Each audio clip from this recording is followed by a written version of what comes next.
بسم اللہ الرحمن الرحیم۔ السلام علیکم۔ اربوں خربوں درود و سلام خاتم النبیین سیدنا حضرت محمد مصطفیٰ صلی اللہ علیہ وآلہ وسلم پر۔ عراق میں جب دو صحابہ کرام رضوان اللہ اجمعین 1932 کی قبور مبارک میں پانی داخل ہوا اور ان کے مزارات کو انہی کے حکم سے منتقل کیا گیا تھا۔ عراق کا بادشاہ ملک فیصل اول گہری نیند میں تھا۔ اس نے خواب میں دیکھا کہ کوئی اس سے کہہ رہا تھا، ہم رسول اللہ صلی اللہ علیہ وسلم کے دو صحابی دریائے دجلہ کے کنارے دفن ہیں، دریا کا رخ تبدیل ہو رہا ہے، پانی ہماری طرف بڑھ رہا ہے۔ حضرت حذیفہ بن ایمان رضی اللہ عنہ کی قبر مبارک میں پانی آ چکا ہے، جبکہ حضرت جابر بن عبداللہ رضی اللہ عنہ کی قبر میں بھی نم ہونے لگی ہے، ہمیں یہاں سے نکال کر دریا کے کنارے سے کچھ فاصلے پر دفن کیا جائے۔ عراق کے بادشاہ نے یہ الفاظ خواب میں سنے لیکن ان کی طرف کوئی توجہ نہ دی۔ دوسری رات پھر یہی الفاظ سنائی دیے لیکن اس نے اب بھی توجہ نہ دی۔ تیسری رات بھی یہ خواب عراق کے مفتی اعظم نوری السعید پاشا کو دکھائی دیا۔ انہوں نے اسی وقت وزیر اعظم کو ساتھ لیا اور بادشاہ کی خدمت میں پہنچ گئے۔ جب انہوں نے بادشاہ سے اپنا خواب بیان کیا تو بادشاہ چونکا اور بولا، یہ خواب تو میں بھی 2 بار دیکھ چکا ہوں۔ اب انہوں نے مشورہ کیا کہ آخر بادشاہ نے مفتی اعظم کہا، پہلے آپ قبروں کو کھولنے کا فتویٰ دیں، تب میں اس خواب کے مطابق عمل کروں گا۔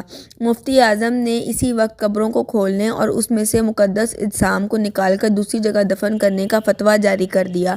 اب یہ فتویٰ اور شاہی فرمان اخبارات میں شائع کر دیے گئے اور اعلان کیا گیا کہ عید قربان کے دن دونوں اصحاب رسول صلی اللہ علیہ وسلم کی قبروں کو کھولا جائے گا۔ اخبارات میں جوں ہی یہ خبر شائع ہوئی تو دنیائے اسلام میں بجلی کی طرح پھیل گئی۔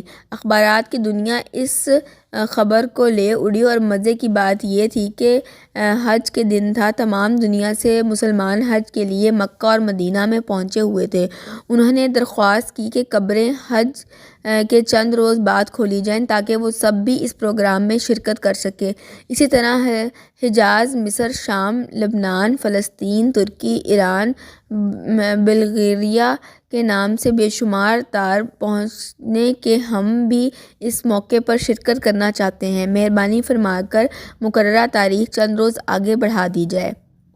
تو چنانچہ دنیا بھر کے مسلمانوں کی خواہش پر دوسرا فرمان یہ جاری کیا گیا کہ اب یہ کام حج کے 10 دن بعد کیا جائے گا۔ آخرکار وہ دن بھی آ گیا جب قبروں کو کھولنا تھا۔ دنیا بھر کے مسلمان وہاں جمع ہو چکے تھے۔ پیر کے دن دوپہر 12 بجے لاکھوں انسانوں کی موجودگی میں قبروں کو کھولا گیا۔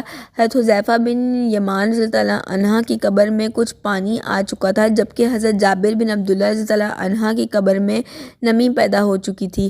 اگرچہ دریائے دجلہ وہاں سے 2 فلنگ دور تھا، تمام ممالک کے سفیروں، عراقی حکومت کے تمام ارکان اور شاہ فیصل کی موجودگی میں پہلے حضرت حذیفہ بن رضی اللہ عنہ کی جسم مبارک کو کرین کے ذریعے زمین سے اس طرح اوپر اٹھایا گیا کہ ان کی نعش کرین پر رکھے گئے اسٹرچر پر خود بخود آ گئی۔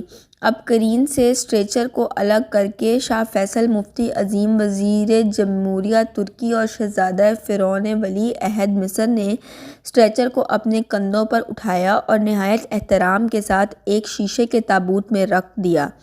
پھر اسی طرح حضرت جابر بن عبداللہ رضی اللہ عنہ کے جسم مبارک کو نکالا گیا۔ دونوں اجسام کے کفن بالکل محفوظ تھے، یہاں تک کہ داڑھی مبارک کے بال بھی صحیح سلامت۔ اجسام کو دیکھ کر قطعاً یہ احساس نہیں ہوا تھا کہ وہ 1300 سال پہلے کی ہیں، بلکہ یوں گمان گزرتا تھا انہیں وفات پائے ابھی مشکل سے 2-3 گھنٹے ہوئے ہیں۔